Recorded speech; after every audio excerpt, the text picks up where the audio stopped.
What is up, guys? Welcome on back to Tech Talk. And you guys have been asking me constantly, you got the 13 Pro, you got the 13, you got the 13 Pro Max. And the biggest question I got is the 13 Pro Max that much better?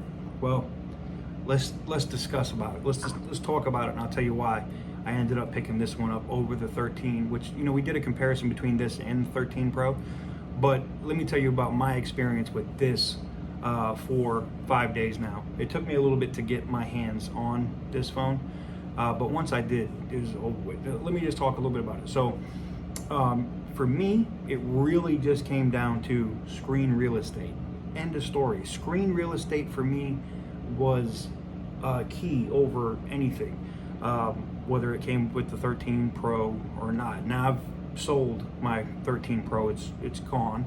I sold it to somebody that buys a lot of my phones on Twitter. Usually when I post them, he's DMing me immediately and buying them up. That said, I've already talked about this before. I do have a iPhone 13 Pro here. This is a 512 unlocked version that we are giving away on the channel. If you're interested in that, you can find the details for that on the video concerning giving the phone away.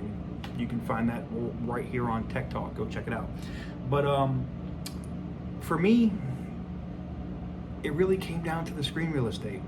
The memory didn't hurt me to make the decision to jump on it either. You can't find a 128 or 256 of this anywhere. Like, the orders are pushed so far back, they're like damn near Thanksgiving now. Whether you get it from your carrier, it's hit and miss if you want to sit outside an Apple store every single day and try to get one of these. It really just depends. For me, I was lucky. I literally came in to purchase the 512 gigabyte iPhone 13 product red that we're filming with today. And they were like, yeah, I do have a 1 terabyte in gold. I had gold last year. I really didn't want gold. I had the blue. I actually wanted the 13 Pro Max in this color, right? In the Sierra blue. Couldn't get it. Beggars can't be choosy. I went ahead and picked this one up. It was like $1,754 after tax out the door. I think is what I paid for this one. Do I regret spending that amount of money on the Pro Max? No. I'll tell you why.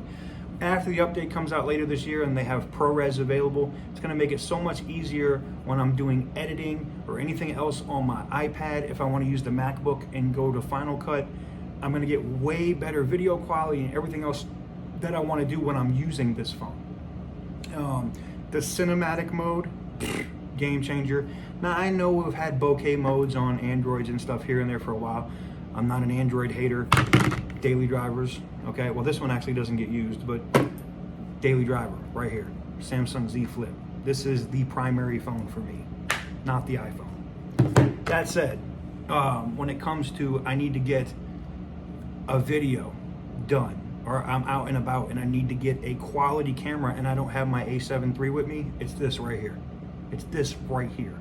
And I throw it into my DJI Osmo 4, and the iPhone is already pretty stable and smooth, but when I stick this in the Osmo, it's over with, done.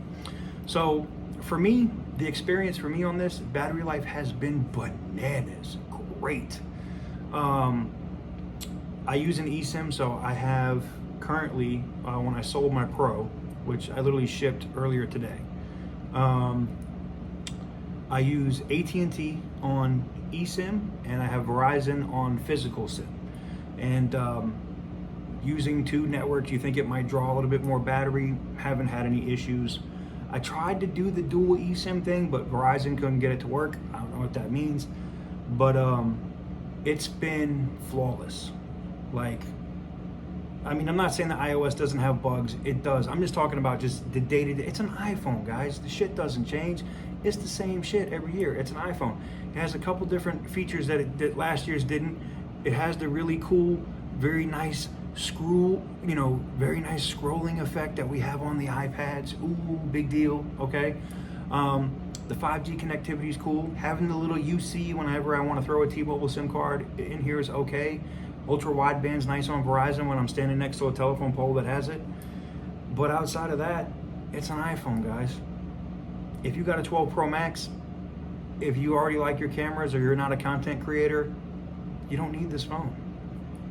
If you're coming from like an 11 Pro Max, okay, maybe. If you're coming from like a 10s Max, okay, maybe. But it's still an iPhone. And outside of the ProMotion display, and I will say this, the display does look nice, okay? I've noticed the difference, and I did a video on that comparing the 13, the regular product red 13 that I'm filming with today, to the 13 Pro, which you saw in a previous video that we shipped. You can tell the difference between but here's the thing, if you're using a 13 every day, you're not gonna be looking at a Pro and notice that the Pro looks a little more saturated and nicer, right? You're not gonna be able to tell the difference. So it really just comes down to cost for you and whether the screen size matters to you. For me, it did.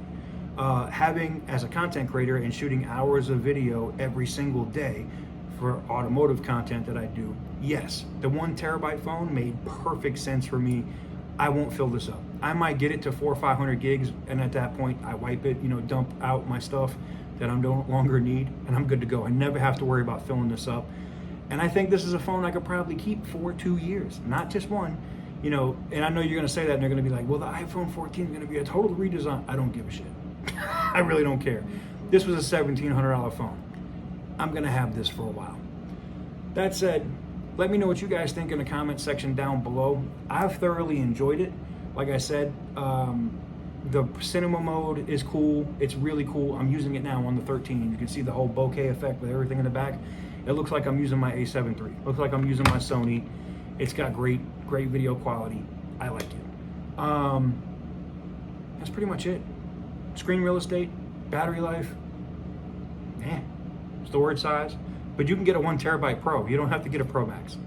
So, I don't know. There you have it. Let me know what you guys think in the comment section down below.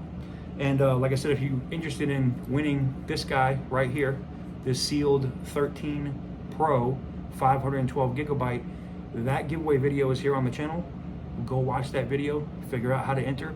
It's all spelled out very clearly in voice. And I don't think I put it in the description because I made sure that we wanted to make sure people actually watched the video. So we'll wish you guys luck on this. Oh, we have this too. Can I reach it? Oh yeah. First place, second place, sealed. Both sealed units. If you're interested in it, go tap in. Good luck. Thank you guys for watching. Hopefully you enjoyed the video on the 13 Pro Max, and I will catch you guys on the next one. Peace.